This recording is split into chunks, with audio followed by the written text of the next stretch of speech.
book besties, welcome back to the channel, or welcome if you're new. My name is Cayenne and this is Cayenne is Booked.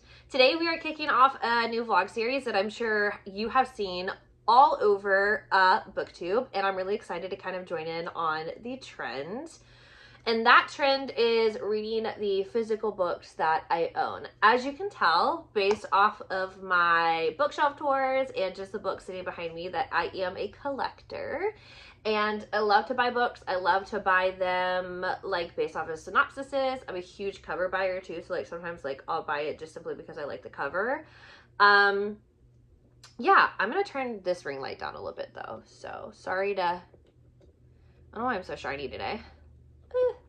Anyways, so we are kicking off that series here on my channel. So today I'm going to talk to you about how many physical books I have on my TBR. I'm going to talk to you about the books that like within the last month I've read off of my physical TBR. And by last month, I mean like literally the last 2 weeks. So I don't have any like vlog content for this one. My next one is going to be like me kind of stopping in the middle of the book and like discussing it. This is going to be like the introduction, you know, what my plan is. Some people have like super strict rules for this. So they like pull out a book and they have to read a certain number of books in a month, and then if they don't do it, like they have to unhaul the books no matter what, even if they're unread, etc., etc.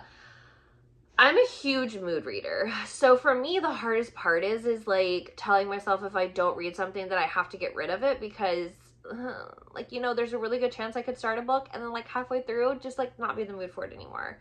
So I've made an agreement with myself that every month I want to read at least 3 books on my physical TBR, but I can choose like any of the books on my TBR that I want to.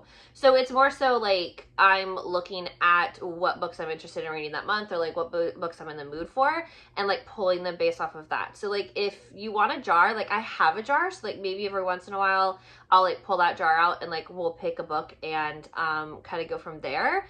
But being a mood reader, it makes it really hard to like leave it up to chance, or just leave it up to like pulling something out of a jar, because I try to do it and like I've tried to film 3 separate episodes and I haven't been able to get past the first book, and that just is like really frustrating. And I was like, okay, like I need to kind of adjust this trend to fit me. So with all that being said, I have 257 unread physical books right now. I am, and if you watched my last bookshelf tour, you know this, but I am going to be getting rid of some more books. So that might go down.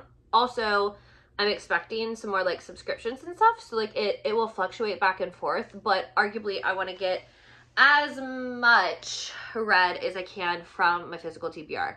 So we're going to start with the books that you saw in the thumbnail, and I'm going to talk about them. I'm probably going to give like a minute or 2 review, because if you've watched my vlogs recently, then you've seen 4 of the books, and one of them's been on a few rec videos. But I do want to, like, if this is your first video or you haven't watched any of that, I do kind of still like want to give them justice at the same time.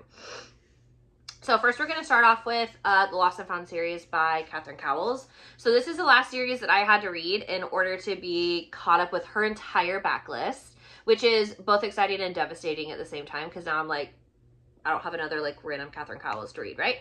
So these are the 4 books I need to do in the Lost and Found series. This is her special edition cloth covered collection books. So we'll start off with Echoes of You, which is book 2 in the series, and you have like this, these are really pretty, and you kind of like this really nice on the inside, and then art right there, and then like the felt covers. So Echoes of You follows Nash and Maddie, and I would describe this as childhood best friends to lovers, kind of like you thought they were soulmates since like kindergarten, but it kind of took them a while to realize that like they were meant to be, and then there were still some things that like you had to get through. So Maddie leaves with another guy and moves and is like, I know Nash isn't gonna want to be with me because he's not gonna want to ruin our friendship, etc., etc. Like I have to get over him.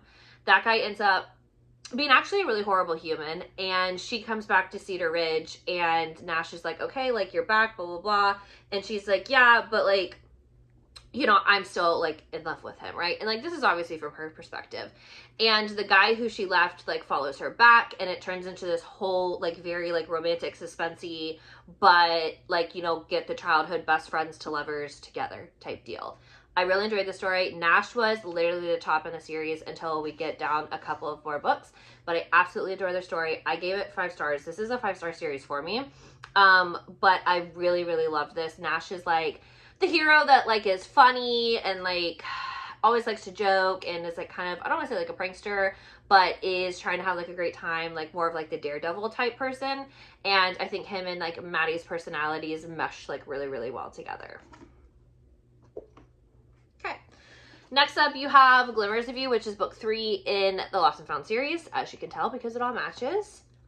Okay. And so this follows Gray and Caden. So Caden is Nash's best friend, and Gray is Nash's younger sister, and she is the youngest of, there's 4 boys. So she's like the baby sister, and she is diagnosed with type 1 diabetes like very early on.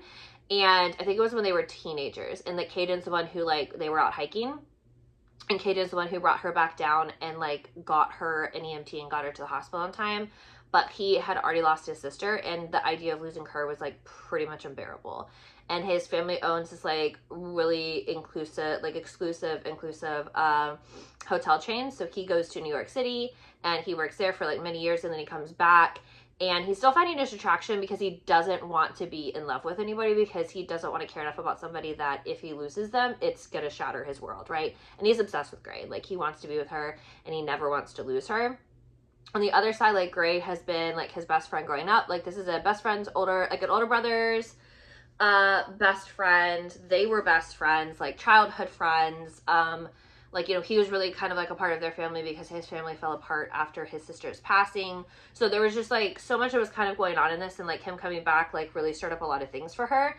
And like what I really liked about it is like there was that element of like him having to get used to like understanding that she's able to like balance her disease, because like she's not a child anymore. Like she's an adult, she's been working, like she's been doing this for 10 years. Like she understands how to balance everything she needs to balance, and like he just needs to trust the fact that like there are going to be times where like things go wrong, but like 9 times out of 10 everything's fine. And then we also kind of see her like starting to stand up against her brothers, who are super overprotective, not because they're trying to be jerks, but because like they just care about her so much. So I really enjoyed this one. I give this one 5 stars. And Elle, who I'm really good friends with on Instagram, she has type 1 as well. And the book's dedicated to her because like she was one of the sensitivity readers. And I just like, after reading it, like, you know, like you read a lot about type 1 diabetes, but I think until you kind of see it from a perspective of like how it affects like a day-to-day life type deal, like I just never really took into account like how much she had to not power through, but like how much she really dealt with on any given day. And yeah, so I just like messaged her and I was like, you are such a baddie. Like I thought you were a baddie before, and like now I feel like I really get it.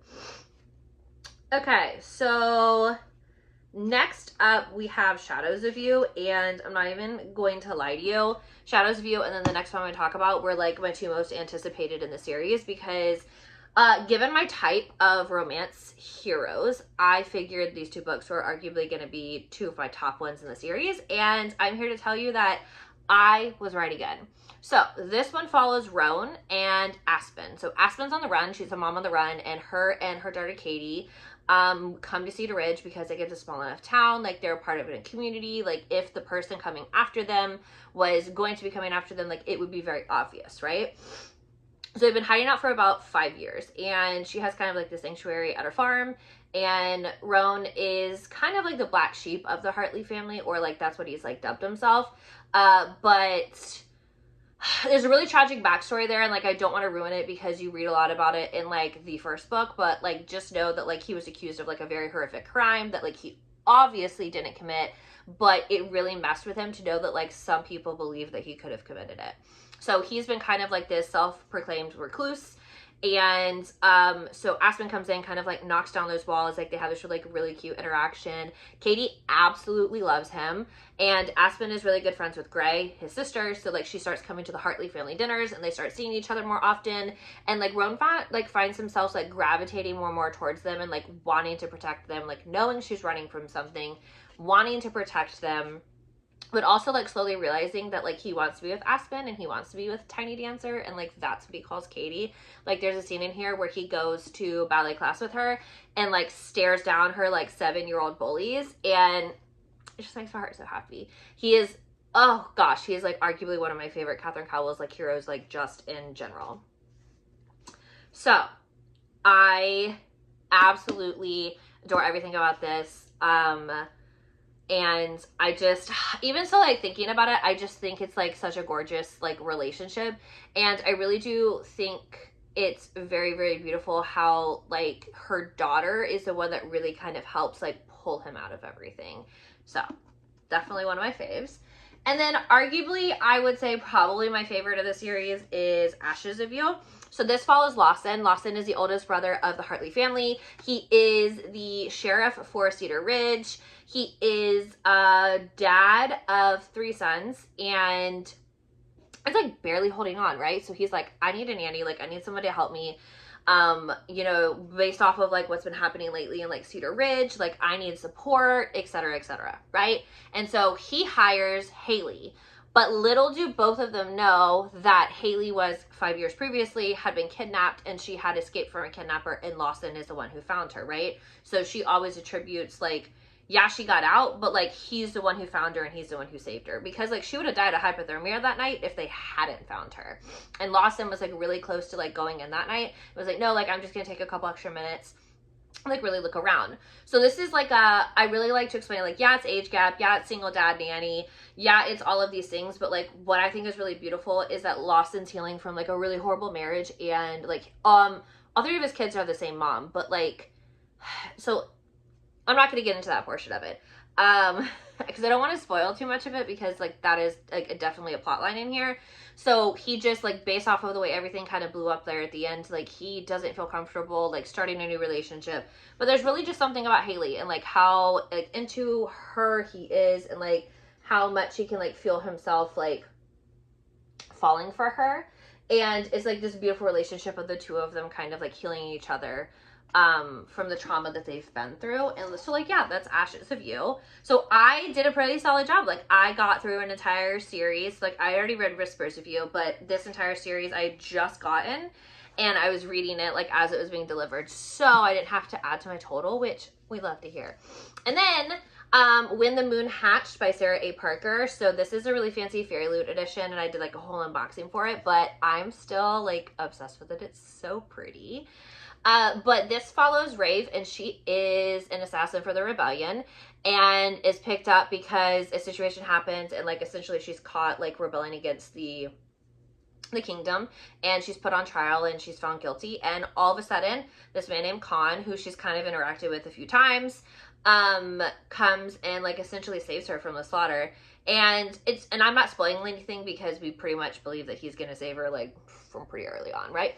So he comes, he saves her, but like this is a story of like Rave's memory is not what it should be. So like she remembers a lot of things in the past, not as they actually are, right? And Khan remembers everything. And it's both one of the most beautiful things in his life and one of the most like hated things of his life, is that like he remembers it all and she remembers nothing. And we what do you call it? Jess and I read this for The Good, the Bad, the Smutty, which is our book club pick. And all I can say is like the writing is beautiful and so poignant, and there are so many different like small moments that weren't over like analyzed or explained or anything like that, but the way that they were written were like, it really did like bring a couple tears to your eyes, because you were just like, oh my goodness, like this is a beautiful story and it's a heart-wrenching story. So while this is Amazing World Bending their dragons and their fight scenes, and you know she's such a baddie of an assassin, there's also a girl that doesn't have a mother and a horrible prince, and this like reign that won't go away, and a prince who wants to save everybody, but he can't go up against his brothers yet. And it's just such a convoluted story about like how all these characters like kind of wrap into one, and it's definitely gonna pull at your heartstrings. So that's When the Moon Hatched.